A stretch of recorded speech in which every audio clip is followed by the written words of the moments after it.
So we're gonna give the sparkler slow-mo test a try. Here's the sparkler right here.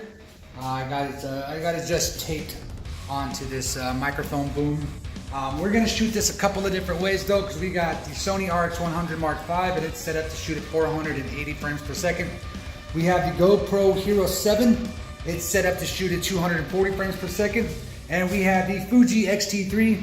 It's set up to shoot at 120 frames per second. So we're gonna give this a test. So yeah, let's fire it up and see what it does.